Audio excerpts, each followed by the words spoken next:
Hi everyone, Sean here again from Help and Partners. I've got James Harding from Holding Redlick back to talk about changes in relation to residential leases. Hi James, thanks for coming in again, mate. Thank you, thanks for having me. Just in relation to residential leases, can you confirm for me, are they covered by the Commercial Tenancies Code of Conduct that we've been hearing about? No, they're not. Look, there's some similarities in the themes that the government's going to apply to residential tenancies, but the states have an obligation to look after that, and it hasn't been legislated yet. The government has brought out I call it a framework or a code. I'm not sure if it's officially called that, but a set of obligations that each party have in relation to residential tenancies that are affected by COVID-19. The main takeaway is that landlords can't evict a tenant for rental arrears caused by COVID-19. That's the main takeaway. Okay, can you take me through some of the other key features of these residential tenancies framework? So essentially, the important thing is that we already know that you can't evict a tenant over the rent arrears, but you can evict a tenant for rent arrears that occurred previous to COVID, unrelated to COVID, or if there's any breaches of the tenancy agreement that aren't related to COVID at all. Those are still in effect and can be given. So tenants don't have a free ride to not pay rent. They have to show some evidence that they have been affected, either that's by what their occupation is.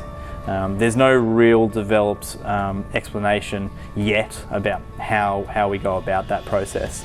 Landlords should do what they can though to try and reduce their costs while they're not getting rental from the tenant, if that's what's happening, maybe through their mortgagee or otherwise. And you mentioned that this residential code hasn't been legislated yet.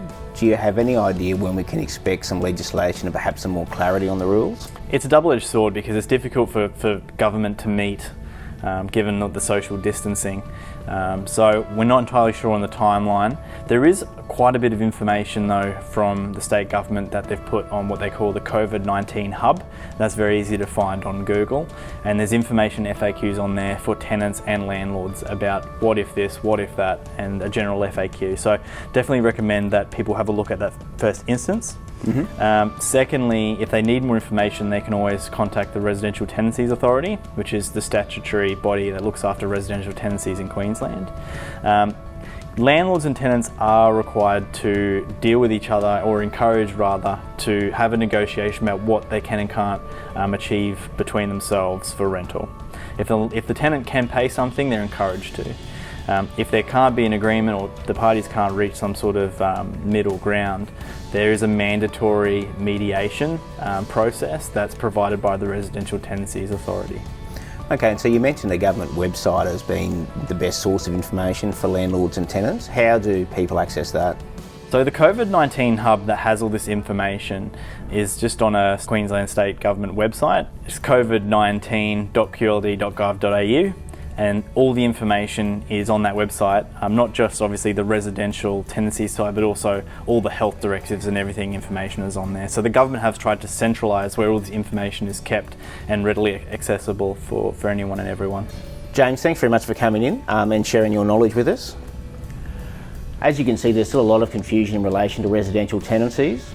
We encourage everyone to stay abreast of further developments through the state government COVID-19 website, by staying in touch with your real estate agent and directing any other queries to the Residential Tenancies Authority.